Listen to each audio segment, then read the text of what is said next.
Russian President Vladimir Putin declared on Tuesday that Moscow will be suspending its participation in the New START treaty, the last remaining nuclear arms control pact with the United States, sharply ratcheting up tensions with President Biden over the fighting in Ukraine. Now, this comes after Biden's surprise visit to Ukraine ahead of his address in Poland. In Kiev, Biden affirmed the United States' support for Ukraine during the war. Let's listen.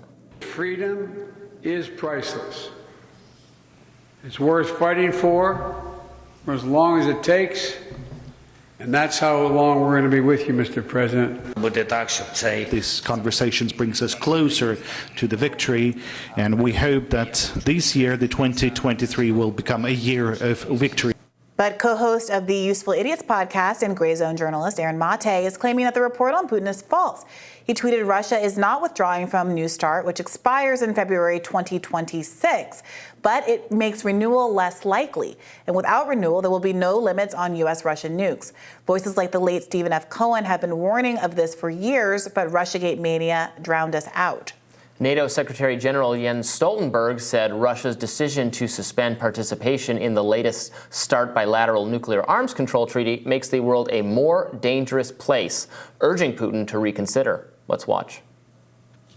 More nuclear weapons and less arms control makes the world more dangerous. And that's the reason why in NATO we have worked so hard to engage Russia on issues related to arms control, and why NATO allies have supported the New START.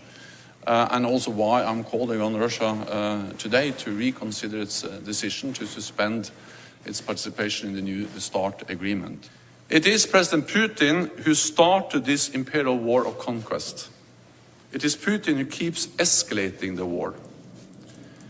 He thought he could destroy Ukraine and divide us, but he underestimated the determination of the Ukrainian people to defend their homeland, and he underestimated our unity.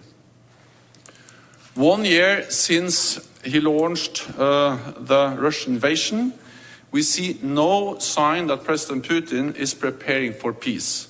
On the contrary, as he made clear today, he is preparing for more war.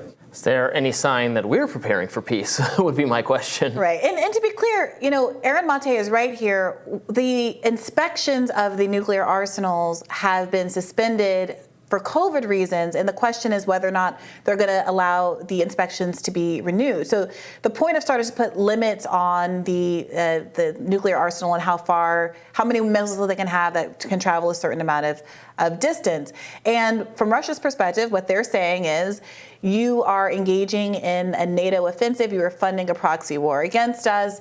Of course, we're not going to let you come now after this prolonged COVID-era pause and start re-inspecting our weapons capabilities. Mm-hmm. We're now in a conflict, or at least in a proxy conflict. Right. And a conflict, to be fair, that Russia has initiated. Yes.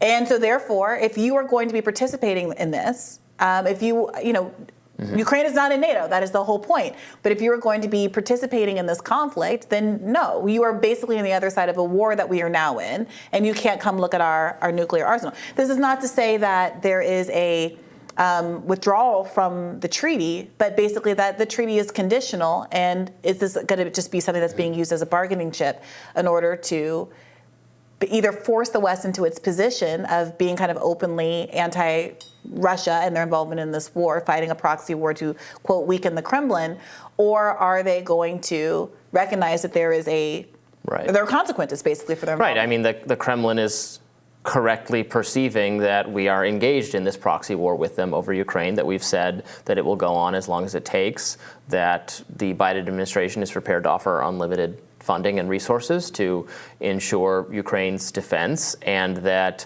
there's not a lot of indication from Biden and his team that we want to bring this to an immediate end if it involves giving Russia some part of the eastern portion of Ukraine that is more Russian sympathetic, which has something to do with why the war started in the first place.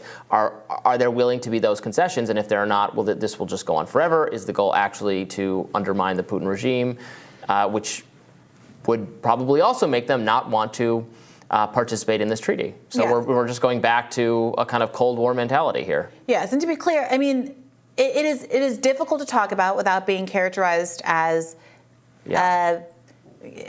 cheering on or validating Russia's choice to invade Ukraine. At the same time, it is worth acknowledging a civil war was ongoing where thousands of ethnic Russians were being killed in eastern Ukraine. That was not a conflict in which America felt the need to intervene to defend the lives of those ethnic Russian Eastern Ukrainians. And so here we are.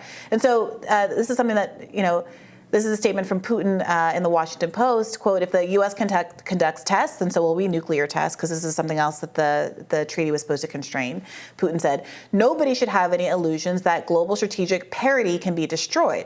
In other words, don't expect us to play by rules that you're not playing by as well. And I think that this has been the problem in so much Western media coverage, is that while you can say things that are true, Putin invaded Ukraine, there's horrible devastation, no fan of Putin, without completing the picture, you get a one-sided news picture that also ends up providing cover for the ways in which America has also violated international legal standards and rights of people in myriad contexts, including arguably untoward, inappropriate involvement in Ukraine elections, the coup, and all of the things that we've talked about. And what is alleged, again, just alleged, we don't know, with Nord Stream. Absolutely. The U.S. should certainly follow international law. Russia should also follow international law. Flagrantly has not, and has brought us to this place where we might start seeing nuclear ramping up just like straight out of the Cold War, and that is deeply, deeply bad. It's Putin's fault. It's also something we need to grapple with seriously and come up with a strategy for de-escalating these hostilities as soon as possible. Like, the fate of the world is at stake. Yeah, absolutely. And they're not making it feel like that. Absolutely. Well, national security analyst Joe Cirincione tweeted a breakdown on the matter, and he says this, and I'll read directly from his thread. Let's break down what Putin's announcement that he is suspending compliance with the New START treaty means.